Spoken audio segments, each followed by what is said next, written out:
Andy, I think you have to have that video say season 5, but by the time this is over, it's going to be season 6. You know, our guest works on arguably the biggest video game of all time ever made, and I don't think he's seen anything as fancy as what he's just witnessed. That's true. That's true. So it's great to see you today, Andy. Is it 40 centigrade today, or is there a foot of snow on the ground, or the city's on fire? I mean, you live in the craziest city right now. Yeah, so it went from 100 degrees to 7 inches of snow. It's pretty much just on the grass and melting. I think the fires are now gone because of the cold weather and the snow. The apocalypse is here. And then it's supposed to be back into the 90s this weekend. So I don't know. Well, it may be, it may be the Armageddon where you're living, but for here, it's my favorite time of the year. It's Smudge time. We are thrilled coming back to the pod for his third visit. He didn't get enough of us the first 2 times, apparently. He's an Arsenal legend, has brought Gooners to so much joy. His voice we can still hear on Sky Sports, on the Gooners podcast, of course. And if you're a 16-year-old stud named Jake, you hear him for hours on end while dominating people, just absolutely dominating, crushing people on FIFA. So, Alan Smith, it's great to have you back joining us. No, it's great to be here. Pleasure. Thanks for asking me. So we've had the honor of speaking with you a couple times before, and just a quick recap as our chat just starts to pay you their respects. The first time was our 100th episode about 2 years ago. We discussed your brand new book, Heads Up, which I've had my son reading. Although school's just started again, I think this is far more educational and valuable than a 11th grade education. But that's just me. And we learned so much about your pre-Arsenal, your Arsenal career, your post-Arsenal career. The second was on the day before the 30th anniversary of Anfield '89, and I just couldn't have enjoyed that conversation more. It's the best day of my life from a sporting perspective. As you can see, I've got the famous picture behind me. So we don't want to be too redundant or repetitive to those conversations, even though we have new people tuning in. So you can check those out on our YouTube page if you want to catch up. But first and foremost, I just want to thank you again for your third straight year of being a huge supporter of Gooners versus Cancer, our charity fundraiser for the Leukemia and Lymphoma Society. I mean, I reached out to you a couple years ago, right when your book had come out. You were gracious enough to sign some copies to help us raise money by doing those. Shirts last year, shirts this year. We just couldn't be proud enough or pleased enough to have you joining us. So thank you very, very much for that. Oh, that's okay, mate. It's okay. It's growing, and that is in no small part to you helping us raise over $16,000 last year. So, have you been? I mean, the last 6 months, kind of a strange time. How much has we were talking a little bit off air, but how much has COVID impacted your work life, your routine, and are you looking forward to really getting back in the swing of things full time? Yeah, I mean, obviously, over lockdown when there was no football, I didn't have too much to do.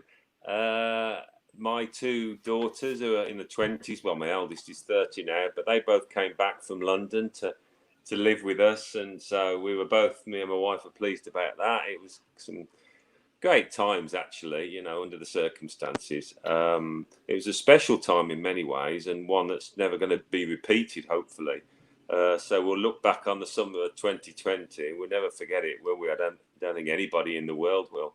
I can sympathize with that part because our daughter was off to uni prior to coronavirus, and then had to come home, and it was like when she left, she was a child going off to college. When she came back, she was an adult and a friend, and we had no choice but to just enjoy our time together. It was probably the best few months we've ever spent with our daughter because.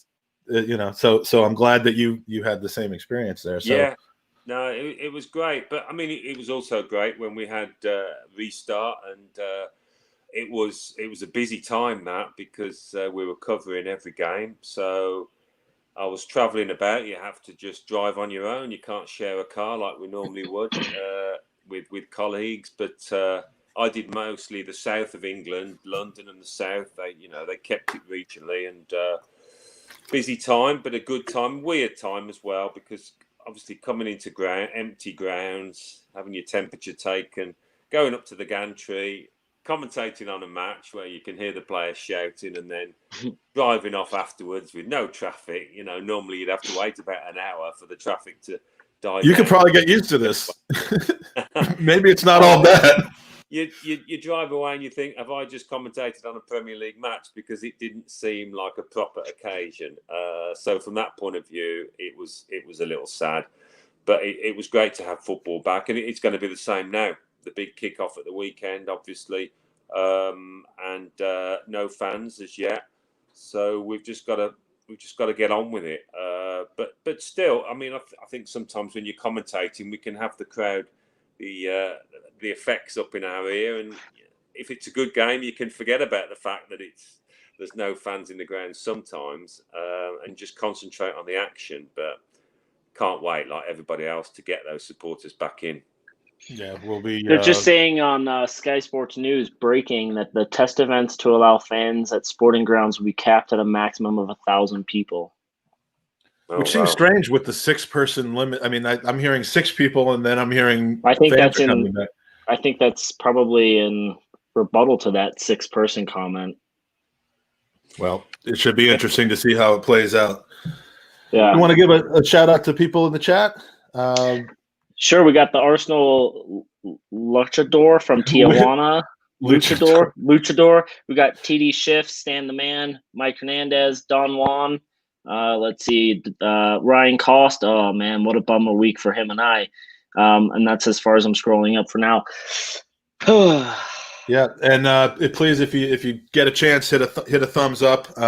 You can hit thumbs down if you want, but I can't imagine how you would possibly do that with our friend Alan on the podcast. So we talked for a bit last week, just before we really get into Arsenal on the pitch. We talked a bit last week with Charles Watts, great guest, enjoyable chat. Ken Friar, because the news of his stepping down was fresh at the time. But who better to give feelings about the man and know the man like someone yourself who spent time during the club, in the club, when he was the man. We'd love to hear more about Ken, Ken's meaning to you, how you knew the man. I know he had a big part in your arrival at Arsenal from 88 to 89, and things could have turned out very differently if you had never escaped his bathroom. Oh, yeah. Yeah. Well, yeah, I mean, he was my first contact with Arsenal, really. He came up for Leicester's game against QPR on the Wednesday night, and then took me back down to London. Steve Burtonshaw, our chief scout, was there as well. So the three of us drove back, and Mr. Friar kindly let me stop in his house overnight, and then the day after we were going to negotiate terms and hopefully sign a contract. So nervous time for me, going down there on my own, no agent, anything like that. I was just on my jack. Can you tell the story though about the thing that almost derailed the entire day for you? Yeah, well, I've gone to sleep, probably not slept all that well, thinking about the day after, and in the morning, gone into the bathroom. Mrs. Friar's cooking a full English breakfast downstairs. I can smell the bacon and the eggs wafting up.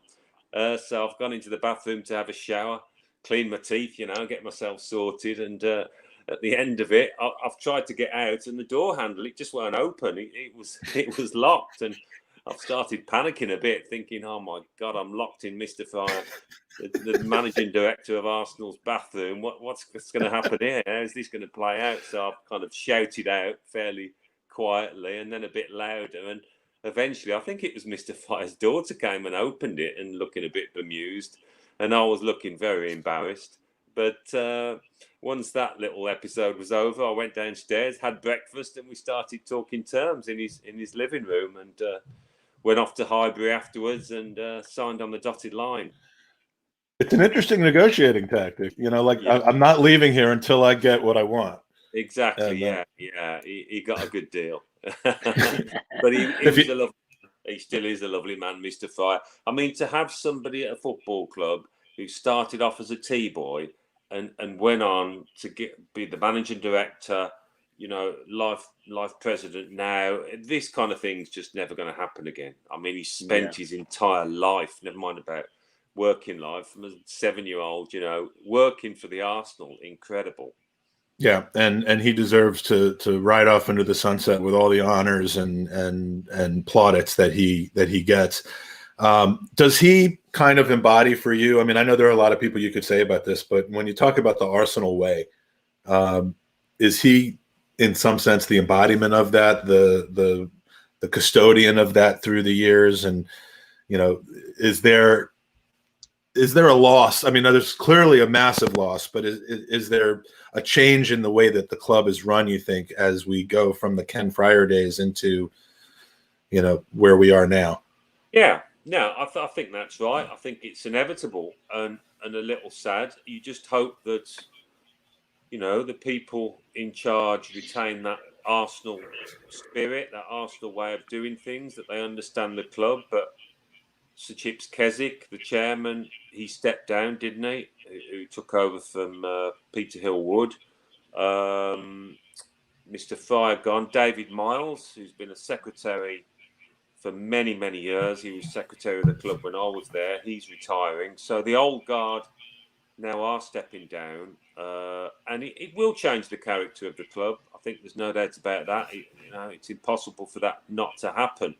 So from that point of view, it's a little sad that old Arsenal feel is lost, and we're moving into a new era. But as we all know, nothing stands still, does it? Nothing stays the same forever, and you just got to get on with it. Was it his idea? It was his idea to bring the bouquet of flowers out on that fateful day in 1989. I mean, that was kind of a Ken Friar touch. Yeah, I think so. I think George Graham says that it was Mr. Fry's idea, and as you say, yeah, a classy touch that began proceedings in the right, respectful way. So brilliant, yeah. He has been obviously honored with the bridge and a trophy, or not a trophy, a statue named after him outside the stadium.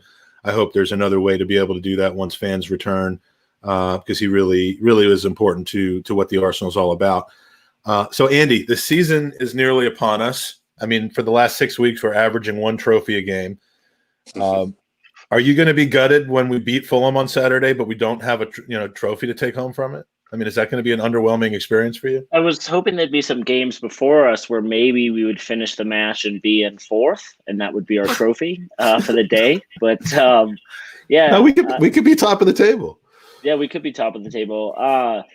What a great, like, Alan, with the Charity Shield being so many weeks ago, is that momentum still going to be taken into Fulham?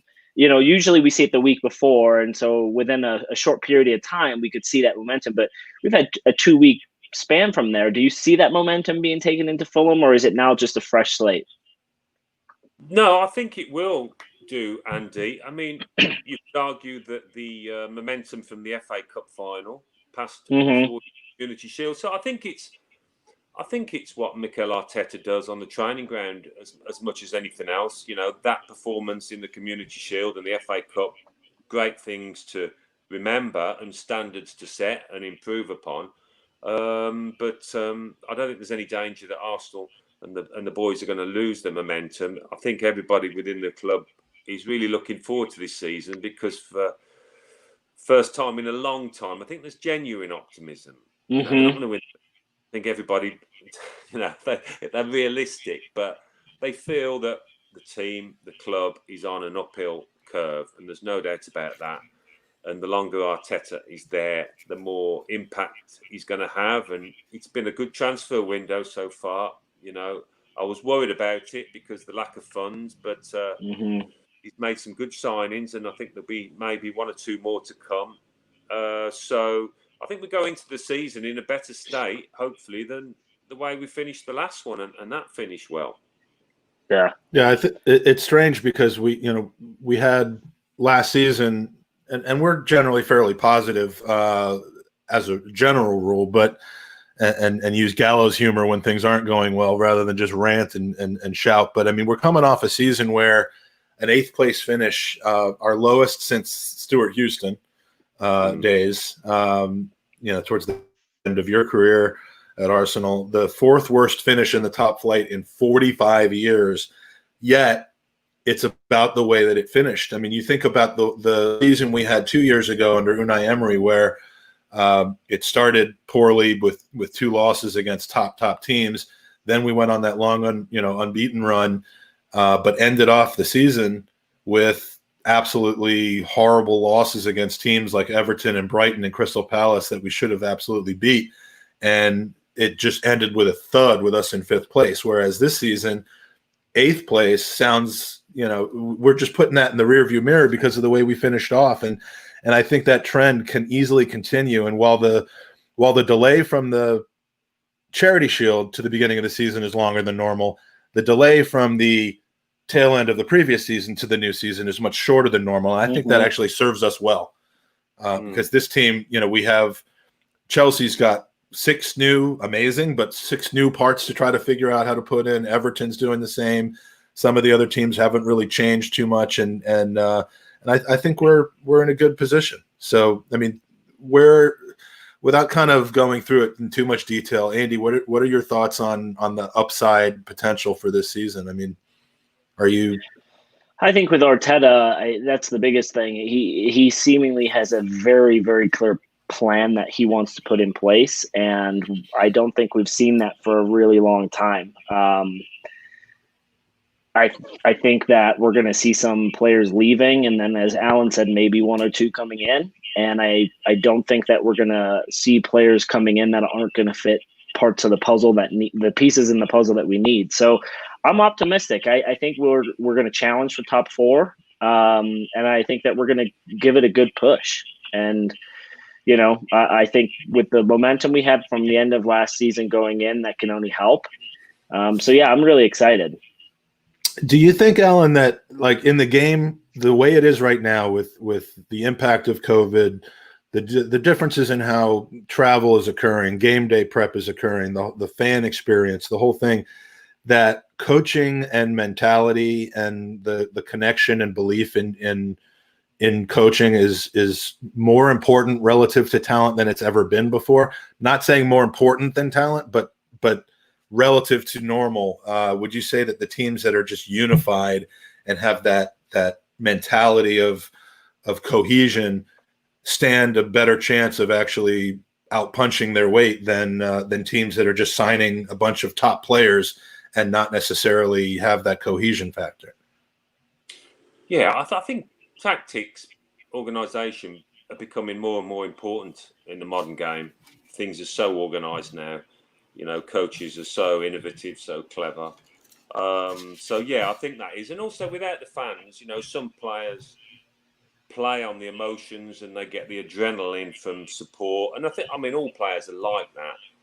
But obviously we can't depend on, boosting our performance through that these days. So knowing what is expected of you, your individual positions, knowing what your teammate next year is going to do, where he's going to be at any given time, I think, that is increasingly important. And Arteta has been working incredibly hard at that, I think, on the training ground since he arrived at the club.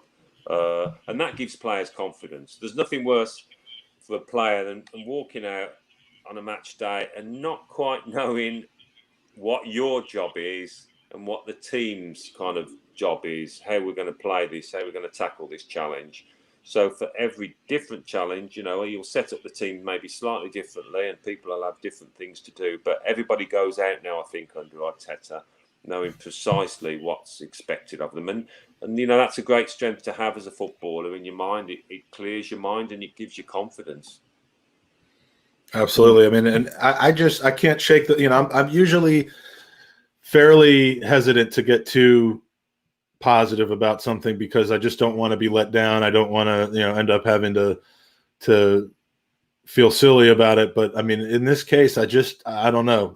I believe in what Arteta is trying to do. I think that the players' mentality and the level of busting their behinds to absolutely do what the coach wants them to do and do what's best for their teammates just hasn't been there in quite some time, including going back, the final years of Arsene Wenger, where, there was just a lot of strange things going on in the dressing room and with players. And so I couldn't be more positive about the chances of hitting top 4. And I'm not saying we have a top 4 level of talent in this squad yet, but I just think Arteta is the missing link. Yeah, I think now, you do go into games not worried that it's going to be an embarrassment, because I remember so many matches against the big teams. You're thinking, oh no, it's one of those behind the settee, isn't it? You're thinking, how are the boys going to cope? Sometimes they'd be okay, but you just didn't have confidence in that. But now, listen, win, lose or draw, you know they're going to be organised, and you know they're going to have a game plan. So that just reassures you a lot more. Well, and everyone will point to like, well, hey, Brighton last season. Well, we can argue Liverpool against Watford. Like every team is going to have a banana skin. This isn't every team in the Premier League can beat each other quite handily on the day. There's optimism going into the season. And I've always said, Mike, especially when Unai was the manager, I just want to compete.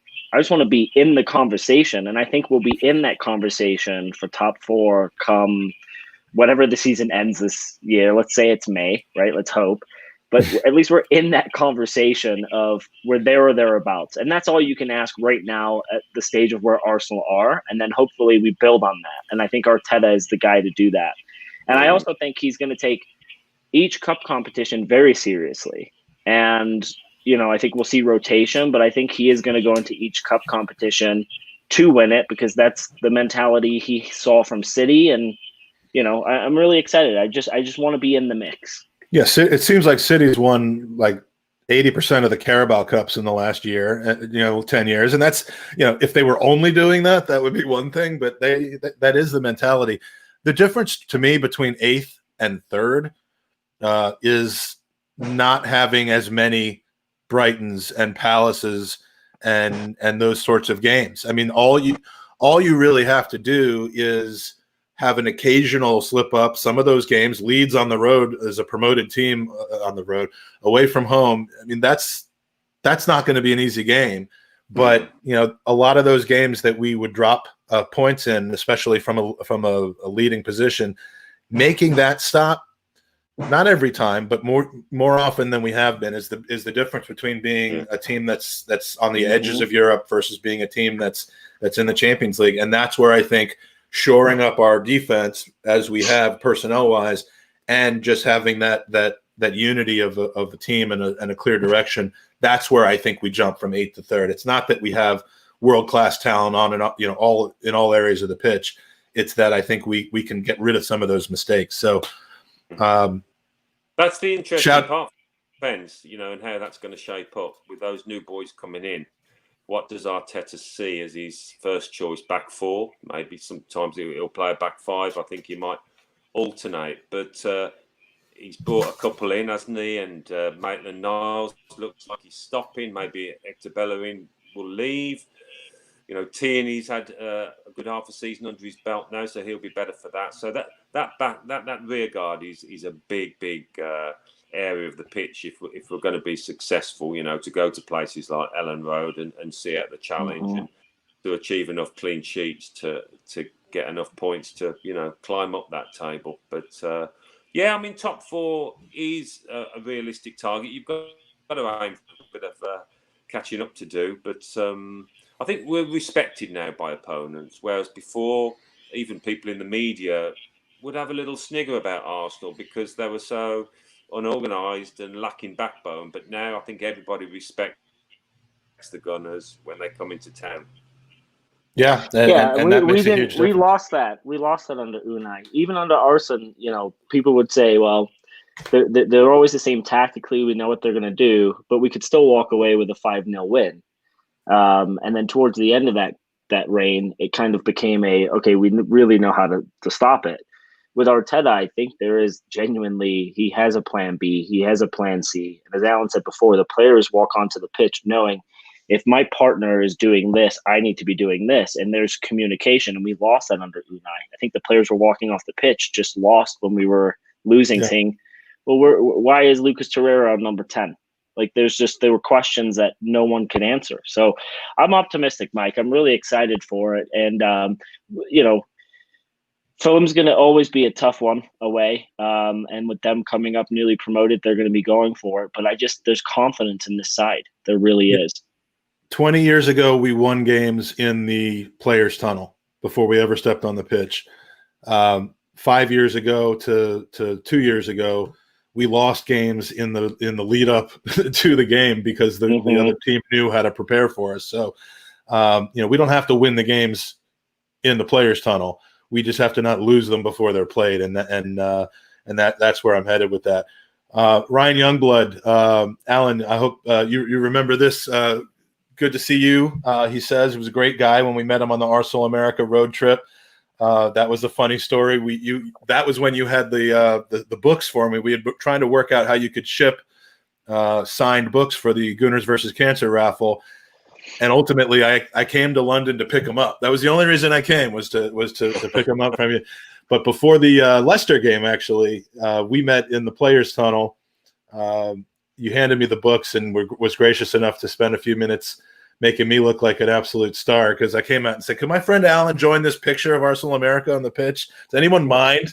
And then the picture, which is still on the Arsenal America homepage, I'm like all the way out on the edge, and everyone else is like, "Oh yeah, this is my buddy Alan." But in any case, that was a fun time and clearly memorable for a lot of people who were on that trip.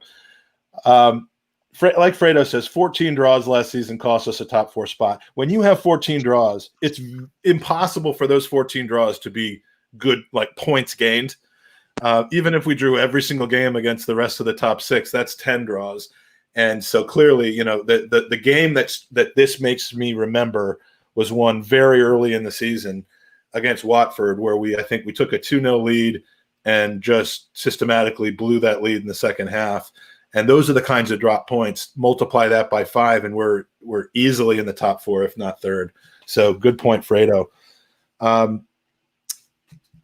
Say hello to Stephen Feely in the chat. The creator of this 89 T-shirt is in the chat with us, and he has also donated some of these to Gooners versus Cancer. So we'll be talking about Gooners versus Cancer in just a minute. Talking about the auction that's going on right now that's attracting a lot of attention and a lot of donations. But this is one of the one that you get if you bid on this will not fit you. I promise you. Stephen, maybe some larger sizes would. So we spent a lot of last week talking about the players that were linked to in the transfer window. But this week, Alan, I want to talk about a player who, like you, kind of knows how to put the ball in the back of the net for Arsenal. So the thing is, this guy only has – you have 2 all to yourself. So, we'd like your kind of feedback on our good friend Pierre Emerick Aubameyang.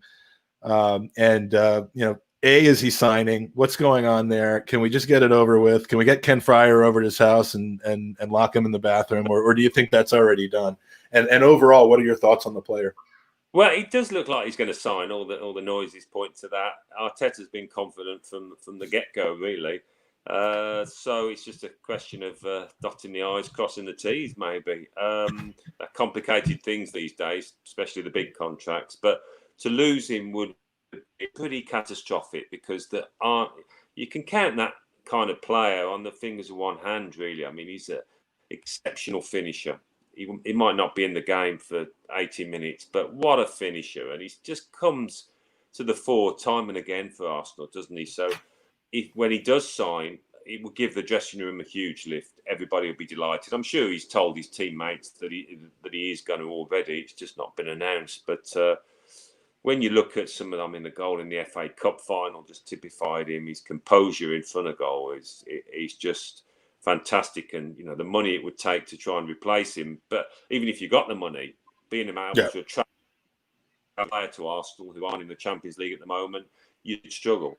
So no wonder Arteta is very keen, as are all his teammates. So that would be a big boost. Just maybe Arsenal are waiting just before that Fulham game to announce it, and that would be a massive boost to all the supporters and the whole club. Yeah, that it is an interesting thing that it's taken so long, but I think it would be very worrisome if it's not announced prior to Saturday. Why would you wait until the season is underway to do that if it's done or getting done? But if he were to leave, that would be one of the biggest trollings. I mean, because he's given so many hints that he's staying, but then no final product on the contract. Now, when you won the Golden Boot, speaking of Golden Boots, do they give you an actual Golden Boot that you get to keep, or I mean, how does it work? Yeah, no, I've got a couple. They're I think they're actual boots, and they spray them. They're very heavy, actually. So they're metal and sprayed with this gold paint. There's one in the and actually the studs, you can actually unscrew the studs. They're probably totally different now. I don't know, because they were sponsored by Adidas back in my time. It was all How expensive do you think they would be to ship to like the winner on Gooners versus Cancer? I mean, you've got two. I mean, come on, you've got two. One in the Arsenal Museum. I can't get it off Arsenal. I think that they've locked it away somewhere. But they were things that I never thought I'd actually win. Being the kind of player that I was, back to goal, linking the play and everything, I never thought I'd win one Golden Boot, never mind about two. But to do it in the two title seasons, just fantastic to look back on. Now, with you having those, and obviously towards the end of the season, you're in the race for it. Does that change your mentality a little bit on the pitch, where you're thinking, maybe I should shoot this and not pass, or hey, why don't you pass that to me? I'm like, because I know with Aubameyang, he was last two seasons very neck and neck with other players. Does that come through your mind, or is it just professionalism? When the 3 points is the most important thing. Well, you're definitely aware of it going into those final few games. You're looking at who you're up against, who they're playing on that day. What kind of chance have they got to score?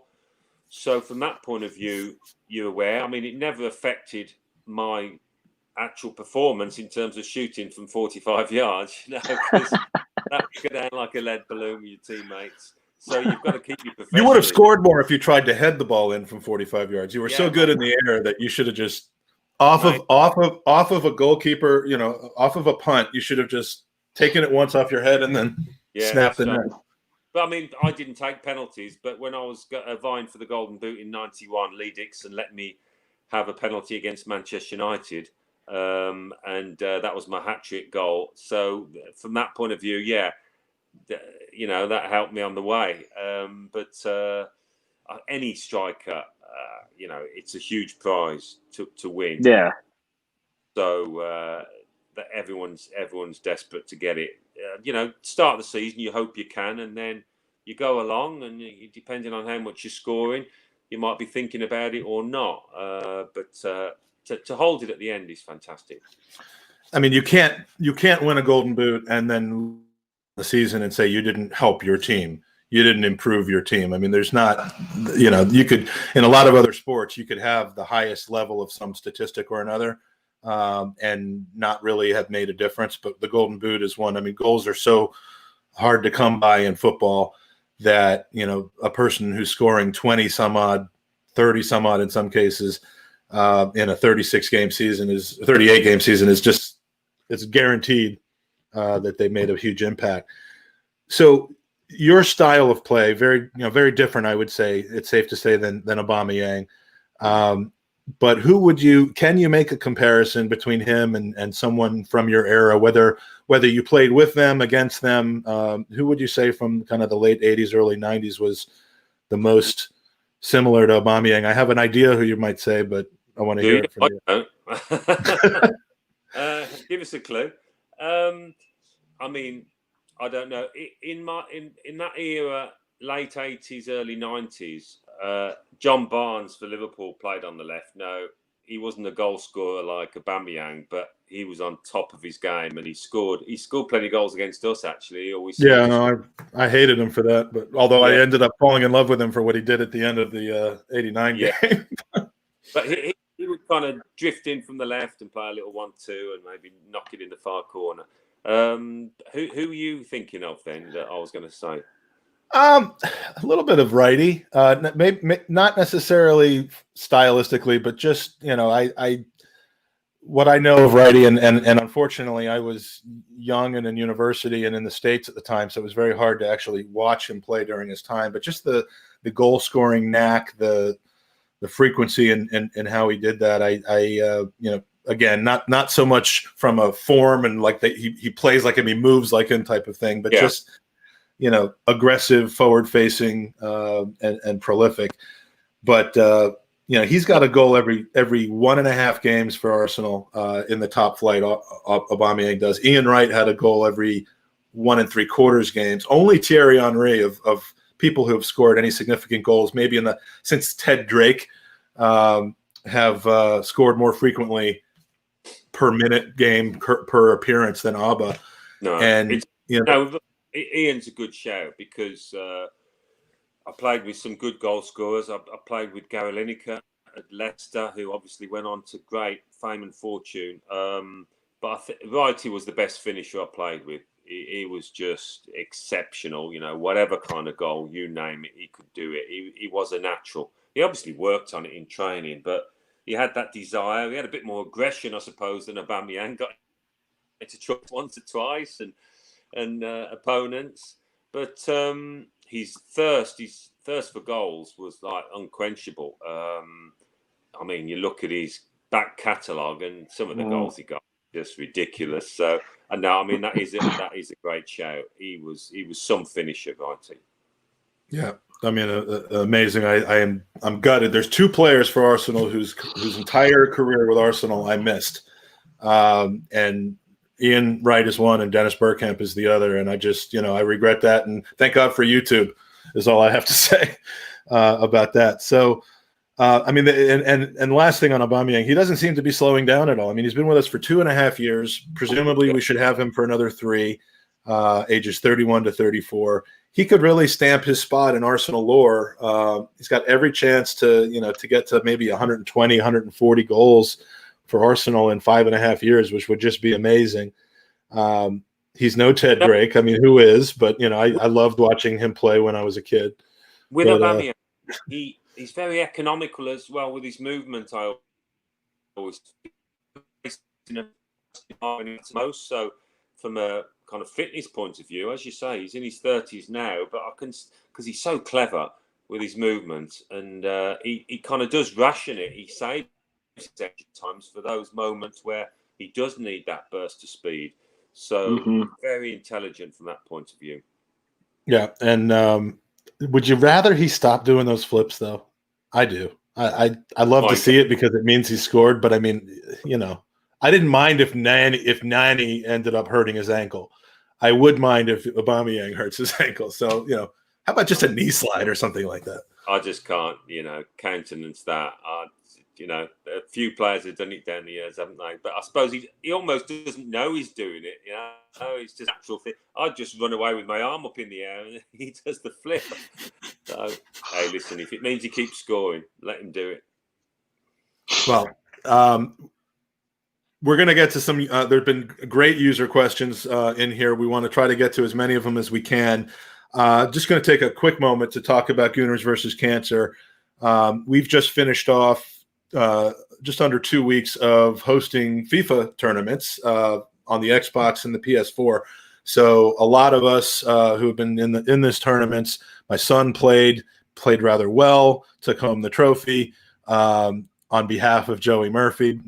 There's no nepotism going on, but he did win. So we got to play the most games hearing your voice calling for France and Arsenal and Napoli played. So, but we raised over $2,000 from the FIFA tournament and had a lot of fun. A lot of Gooners getting to connect and get to know each other and expand the Gooner family there. So that was nice.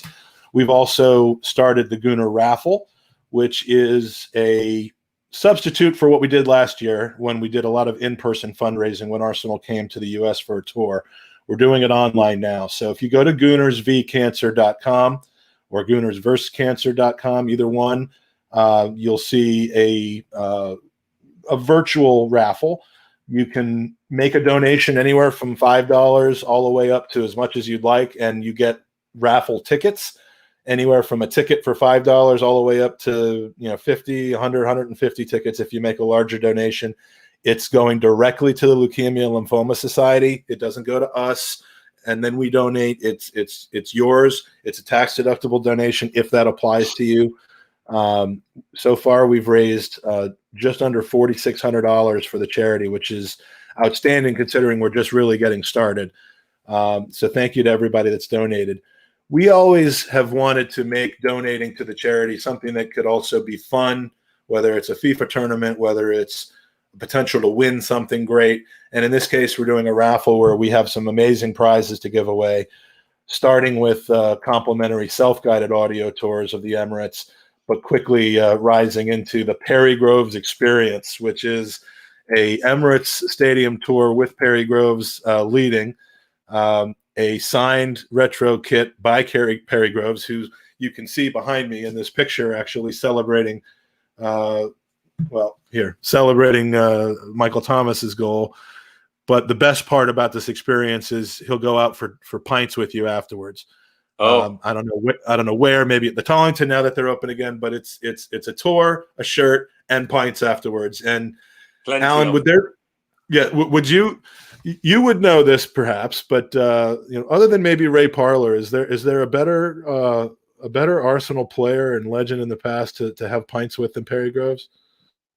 Well, we got a few to choose from. The Tuesday Club probably. If we could get a reunion of the Tuesday Club. Yeah, but Grovesy was always good value. He used to get the mick taken out of him actually in the early days, because he always says when he arrived at Arsenal he didn't drink, and then once he became pals with Paul Merce, and slippery slope. But he'd go out on a Tuesday, and we always used to say he'd tip his pint down the nearest plant pot, so he didn't have to drink as much as some others did. But he denies that. He denies that strongly. But he's always got a story. He's a funny lad, Grosey. I've got on so well with him as a player, and I do still now. He's great value, and he does a great job on a radio station in England, Talk Sport. He's very knowledgeable about the game and speaks really well. But Baldy was a great man to go out with. Baldy, who could just drink all day and all night and never look drunk, really. Niall Quinn was the same. We used to say they had hollow legs. The drink would just go down there and it wouldn't go to the head. They were natural talents as far as that was concerned. Tony, the list goes on. Different world then, but a very enjoyable one, I've got to say. We were a tight-knit bunch, and we did socialise together, and I think that helps once you get out on the pitch and you've got to fight for each other, look out for each other's backs. Yeah, as long as you're not playing on Wednesday morning. But exactly. But yeah, so yeah, this is an experience. We just had one of our larger donors to this charity last year, and again this year, he put all of his raffle tickets on this, and I don't blame him, because stuff is great. But in experiences, especially when it comes to meeting your heroes and legends of the club, and whether cult legends or otherwise, is just fun, and that's the kind of thing we want to try to do more of. We've also got signed shirts, retro jerseys from '88, '89 by Lee Dixon, by yourself as well. I'm skipping down to that. Don't worry, Stephen, I'm coming back. But I love this picture. I don't know if it's large enough on the screen to be able to see, but this is my favorite one. But yeah, you're being gracious enough to sign a retro kit for us. We're going to use the '88-'89 one this season instead of the Cup Winners' Cup one. These shirts from Stephen Feely from afc.feestees.me. Amazing shirts, really cool design. That 1989, I can't zoom in close enough on it, but that 89 is made from the famous Brian Moore call from the Lukic to Dixon to Smith to Thomas goal, and it's just a fantastic piece of clothing. Highly recommend it, Stephen, and he's in the chat hanging out and watching as well. We've got amazing Arsenal home game tickets. Once that's a thing again, you will have two of the best seats in the house. I've sat there a couple times. Once for this game where I took this picture, Arsenal and Liverpool lining up. You can literally lean over with your left hand and touch the players' tunnel. And thanks to Jack Stevenson for donating those. We have Mikey Hernandez, who's in the group, who's in the chat today, who's donated a personalized kit, home, away, or third kit if you want, with the choice of your player name on the back of it. And the grand prize, if you will, is a first team signed shirt from Arsenal. They've been generous enough to donate one from the FA Cup winning team of last year, and we're working on getting one from this year as well. new kit. So just a sampling. There's more things coming because we've been reaching out to people, been really, really encouraged by the response we're getting, by the publicity that it's starting to get, and by people who have things to offer that could help us raise money. And so we're always on the lookout for that. Introductions, promotion, spreading the word. So, and again, Alan, thank you so much for always being a ready and willing participant and helping us out and raise a lot of money in the last couple of years. That's okay. So speaking of FIFA, I know that we have a lot of users of the podcast who have questions for you with regards to your affiliation with EA Sports and FIFA since 2012. We've heard your voice a lot in the last couple of weeks. And, there was a great American football coach back in the 1960s and 70s who was a really, really good coach. Never played the game much, professionally, but really good coach, but became known to entire new generations just in the voice and the sponsor and the name of a video game. And his name was John Madden. Just anyone under 50 probably knows him more for the video game than anything else. Now, I'm not implying that that's ever going to happen with you, but are you a little worried that like the younger generations of Arsenal know you more for the video game than they do for your playing career? Hey, listen, as long as you remember, that's the most important thing. It's been fantastic because you do get 12-year-olds coming up to have the picture taken with you, and obviously they don't remember you as a player. They probably don't listen to you on Sky Sports. So from that point of view, you've got a whole new audience, and the amount of dads or moms that come up to me and say, all I hear is your voice, blaring out. And I always apologise and say, well, you can turn the sound down if you like. Sorry about that. I hope I'm not getting on your nerves. But it's been a fantastic adventure, really, to do that with Martin Tyler for 9 or 10 years, and the reach that it gets. I was in Italy actually a week ago, and these 4 Italian lads were in the table just in front of us, and they kept looking round when they heard me talking, and they were Italian, and they said, excuse me, are you Alan Smith? I said, yes, I am. And they were, right, welcome to Puglia. We were down in the south. And I never got to ask them how exactly they knew me. And I wondered, well, do they play FIFA, the English version of it? Or because they wouldn't have known me as a player. They had just watched the Parma game highlights earlier that morning. But it gets that kind of reach. It does. All 4 corners of the world. So it's been brilliant. My association has ended now. I'm not on FIFA 21. So really, I thought I had read that you were. I had a great. Not on 21. No. They're heading in a different direction, whatever direction that might be. But I don't think. I mean, Martin's been on it even longer than me, and I don't think a double act has been involved in a computer game like this for as long as we have. So it's been a great privilege. Well, I have to revoke my son's order then for FIFA 21 because I did not realize that. FIFA 20, yeah, you stick with that, yeah. No good. Well, so I was going to ask you actually if you had renewed. We got Joseph Pugh who was a winner of one of your signed jerseys over the summer last year, canceling his pre-order. EA Sport sell. We're not advising people, but we are sell EA Sports stock right now because the game will never be the same. So, I mean, from year to year, though, I mean, tell us what the experience of that was. I mean, we've heard from, I think Lee Dixon, when we had him on last year, kind of told us that it's incredibly time intensive and more than he ever thought it would be because his voice appears on, I don't know if he's coming back, but his voice appears when you play, Europa or European Championship game or Champions League games. But I mean, when would that occur? Do they use any of the same phrases from one year to the next, or do they wipe the slate clean? I mean, what's the process like? No, you build up the library of recordings really. So it's quite a long or an extensive library. Each year you would have little innovations in the game, so you'd have to attach commentary to that. Like when women's football came in, we'd lay down some commentary for that. But it's just so unbelievably clever the way they match your comment to the picture or vice versa. But it's a question of it is intensive, as Dicko says, incredibly intensive. You can only do it for so long. We'd maybe do 2.5 hours in the morning, break for a bit of lunch, and then do maybe a couple of hours at most in the afternoon.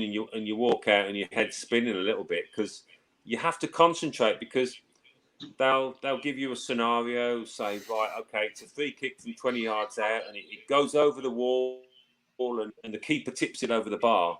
And could we have 6 versions of that, please? So you've got to describe the same situation in 6 different ways. So you have to have a decent vocabulary, and a different way of saying the same thing. How many times did you have to say Kevin Lasagna?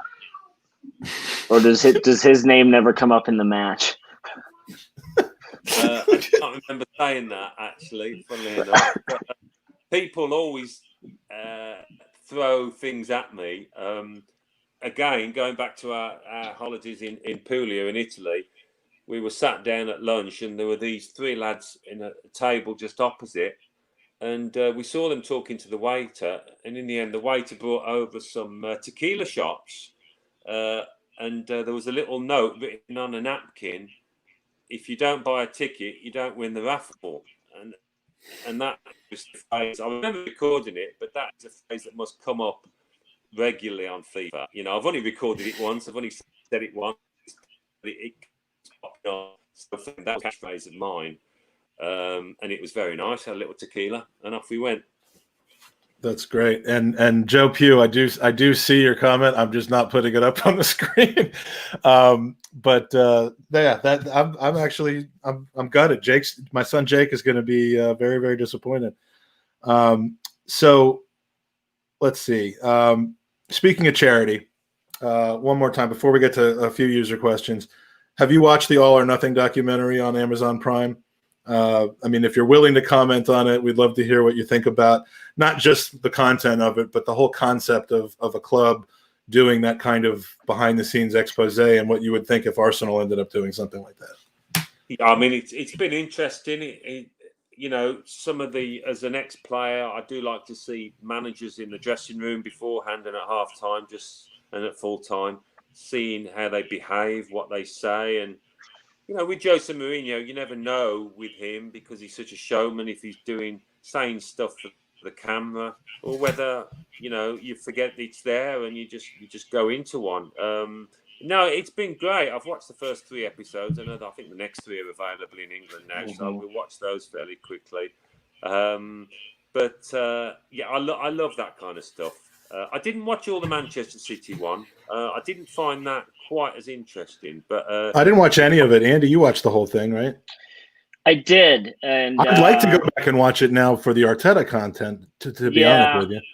Yeah, there's one. The whole series is pretty interesting, except for the one episode where I think we played them for the cup final, and then 4 or 5 days later in the league. So the entire episode was basically Arsenal versus Man City. And the amount of respect that Pep Guardiola has for our club, is just fascinating. But he really utilizes Arteta in that episode to say, what do we need to know? And obviously history proves that we lost both of those matches. But to go to the Jose part, Mike, we texted about this morning. The look on his face when Danny Rose. Yeah, don't spoil it for Alan. But no, I won't. But the look on his face when Danny Rose basically confronts him and doesn't give 2 shits who the man is. He looked like he had never been talked to that way ever in his life. And I've gained a little bit more respect for him, both player and manager, because you get to see the behind the scenes. But as Alan said, you don't know what's for the cameras and what's not. But the look on his face was just for nobody, because it was just pure brilliance on Danny Rose's part. And man, that kid's got a big balls on him to walk into that office. And then I was waiting for him to start softening his stance, and then it just didn't happen. And then his stance softening was, cool, I'll go talk to Levy, and just walks out. All right, well, you got to watch the next 3 episodes. And they haven't even gotten to COVID and all of that yet, even. Yeah. But yeah, the whole stadium thing and Jose coming in, I mean, and he is TV gold, isn't he? Because he's compelling to watch. So no, it's been really good. And I think from a Tottenham point of view, they see it as lifting their profile worldwide, don't they? Maybe in the States especially. So although, it didn't end in the way that they would have wanted it to, it I mean, the probably question answers itself based on the title. I yeah, mean, yeah. I didn't think I would enjoy it because it is about Spurs, and it's just that the one club I've just disliked ever since I can remember disliking things. But what I love about it, Mike, is they put so much like focus on the FA Cup and then winning the FA Cup, and now we have hindsight. It's just pure brilliance. yeah. I can't wait. I can't. The fans begging for them to win it. I'm just sitting by my television hitting refresh. I don't know when it comes out, and I could probably look that up, but I'm just sitting refresh. I will say, and I said this on the Same Old Arsenal USA podcast last night. Some of the guys are in our chat right now. I have come away more impressed with Jose Mourinho. It would be hard to be less impressed than I was going in. And we found out on our stadium tour from Perry Groves in March, actually, when we were at the Emirates and sitting in Arteta's office, which previous tours had never given us the ability to do that. But we're sitting there, and he tells us that there's been one coach over the years that has never been invited into the manager's office during the Arteta years, and that was Jose Mourinho. So it just, you get to see a side of him, whether it was put on for the cameras, whether he's trying to rehabilitate his image or what. I've gained a little bit more respect for him, but I also fear him quite a bit less. He's more of a person than I thought he was, but I still don't really care much for the guy. But anyway, that's fantastic. We got. I know that there's some questions that our users want to ask. Alan, do you have a few more minutes to spend with us? Yeah. Okay. Put them in the chat again if you can. I'll scroll back and try to find some of them. Our game of locating questions and holding them is not that great, but let's see. Question for Alan from Don Juan. What memory do you have of the Cup Winners' Cup final against Parma? I mean, I'm hoping you remember the whole thing. Not like it was yesterday, but I mean, you didn't forget it. It was funny because last night I was commentating on the Denmark-England game, and that was from the Park and Stadium, only it was empty. But just to look at the stands there, it brought back the memories because I remember us going out for the warm-up and we're thinking, wow, this is like Highbury because it's like 2/3, 3/4 full of Arsenal fans. And kind of the stands looked similar. It wasn't dissimilar to Highbury, so we felt at home straight away. But that was a real backs against the wall contest against a brilliant Parma team full of stars, as we know. And once I got my goal, which was a good goal for me, it was all about our defence really and holding out Dave Seaman. But the goal was. It was a special one. It was coming at a time when I wasn't enjoying my football. I wasn't scoring goals in the league. So it was a bit of a port in a storm. And as I say, quite spectacular. I had to take it quite early when the ball was quite high because there's players converging, a bit like on Mickey Thomas at Anfield. And I've hit it, and then the keeper's dived, and I've only seen that it's in the net once he's crashed to the floor, and I've realised he's hit the inside of the post and rolled into the back of the net. So that was a fantastic feeling, given the circumstances, and then even better when the final whistle went. But I think the players, our only regret was that we couldn't stop in Copenhagen that night, like the fans. So many fans say it was one of the best nights there. The Danish, the locals looked after them brilliantly. But we got a flight home booked. We turned up at Stansted Airport at 3 or 4 in the morning. It was a bit of an anticlimax, but the club did it because if we hadn't have won that game, we'd have had to get someone at Newcastle on the Saturday to qualify for Europe. So they couldn't take the chance. But it would have been nice to have celebrated it properly. But yeah, fantastic memories. And, unfortunately, we haven't won a European trophy since. We've had 1 or 2 chances, haven't we? I went back to the Park and Stadium a few years later for that game against Galatasaray, which wasn't a great game, but I was writing for the Daily Telegraph that night, and my main memory of it was scrambling about at the feet of some journalist trying to get a connection to send my copy back to London. So, within a few years, I was scoring the winning goal on my hands and knees up in the press box, trying to get my second job done. Yes. So contrast. Well, we have won the Emirates Cup, so don't sell us short. I mean, that is a okay. European. It's technically a trophy in Europe.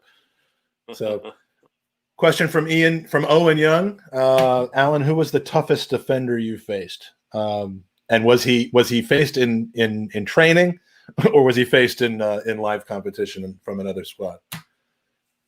I think the two toughest were German, actually. Guido Buchwald and Jürgen Kohler. They just won the World Cup in 1990. Buchwald had marked Maradona out of the game, and so it wasn't too difficult to mark me out of the game. In fact, I hardly got a kick. I think I got a header, and the keeper tipped it over the bar, but I struggled that night. I mean, they were quick, they were strong, they read the game brilliantly. I just came off that pitch thinking, wow, this is a different level. But I think in the first division, Alan Hansen was a fantastic defender.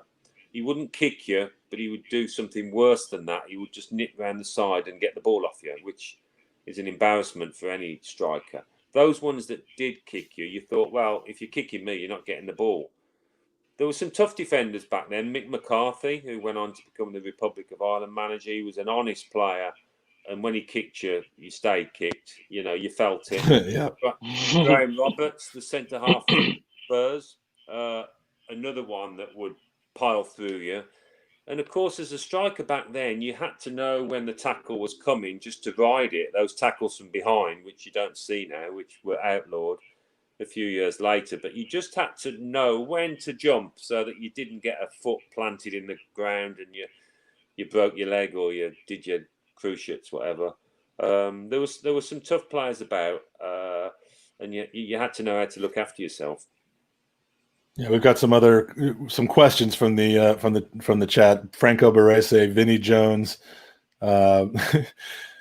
Jones seems like somebody when he tackled you stayed tackled. You know what with Vinnie, though, Mike? He wasn't the best dirty player because you knew when he was coming. I always say that that's true. The dirtiest players are the clever ones and the clever footballers. I always go back to Johnny Giles and Billy Bremner. I mean, this is going back to the 70s, really, but I didn't play against those two. But everyone tells me they were seriously dirty. I mean, I played against Graham Souness many times, and I remember playing against Suey at Anfield. I think it was my first game there for Leicester. And I've received the ball, and Suey's come in, and he's planted his 6 studs on my shin, and I could feel my shin bending inwards almost. And he's given me that snarl with his moustache, and I managed to carry on. But those kind of players, Jimmy Case for Liverpool at the time, there were some seriously tough guys. Yeah, those guys have been rooted out of the game, unfortunately. I think the last one of those guys, and he's a fake tough guy, was Joey Barton probably. But so one last question, because we want to hold as close to our hour timeline as we can. It's from Mike Hernandez. How would the locker room of your era, how would the dressing room of your era handle a hot-headed doozy? Well, I think, players, the captain and then the experienced boys would tell him, certain things that he's done on that they're not helping the team. I think the dressing room. I think dressing rooms maybe back then policed themselves a little more than they do now, whereas players look to the coach and the manager to sort things out. But if he's letting down the team, his teammates would tell him that in no uncertain terms. And Arteta looks like he's had enough. He's not his type, and it looks like he's going to be heading out the club. But that's an interesting one because, I think anybody that's not towing the line and pulling the weight and not, pulling for the team and going off on a tangent, we tell them about it. And if it carried on, they wouldn't be in the team. Yeah, well, we do want to get one quick question. This should be an easy one from Russ. Thank you for the super chat. Russ wants to know if you ever played against John Sitton, who I believe achieved his fame at Leyton Orient and Gillingham. So would you have crossed paths with him at Leicester or in a cup game? Or I mean, I might have, but I can't remember. I'd have probably heard him if I did. He does a famous team talk, doesn't he? That's made it a documentary. But I'm not sure. I mean, I can't remember all the players I played against me. I might have for Leicester. I don't think I did for Arsenal, but maybe for Leicester at some stage. Well, if we have so many more group questions, if maybe we can put some of these questions together into a Twitter conversation or something on Instagram and treat our users to the ability to get their questions answered. But we're up against the end of it now. So, Alan, we just couldn't thank you more for being a friend of the podcast, for being a friend of the charity. Where, other than in our basements playing FIFA while it still lasts. I don't know if this is breaking news or not, because if we're hearing a lot of websites, including like reputable ones, are still saying that you're part of the game in 2021. So, not what I've heard. I think you would know. I think I've given you an exclusive. Well, we'll take it. It's always good to break news. So, I just wish it was better news, to be honest with you. But where, now that we're not going to have that outlet to get you, where can we hear you? Any more books coming, like cookbook maybe? Or I prefer eating the food than writing about it. That's one of my great loves, food. First, you add a smudge of paprika, and and then. I quite fancy doing another book. Obviously, I've done my autobiography, but on another topic, maybe that might be something happening in the next year or so. But for now, it's Sky. I write a column for the Evening Standard in London, but you wouldn't. Well, you see it online, but that's about it for the time being. Well, it's a pleasure to have you on again. Thank you so much for joining us. We'll have to do it again soon, and appreciate you being so responsive to my messages to you on Twitter and DMs and stuff. And we'll let you know how the charity turns out this year. I'm sure it'll be great with your help again. So, Andy, anything else you want to? No, thank you so much for being with us. And yeah. We're gonna try to keep the run going next Wednesday. Next week, we'll have to talk about timing and guests, but we're trying to highlight the show with some great guests, and it'll be hard to follow this act, but we'll do it next week. And just stay tuned to @the Gooners Pod and @Gooners V Cancer for more details about the podcast and about the charity.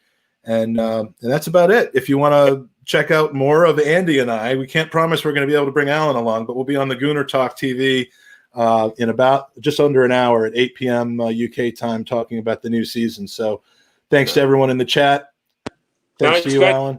Guys, Andy, Mike. Thank you. And, my best wishes to everybody over there across the water. Hope you're all well and staying well. Cheers. And come on, you Gooners.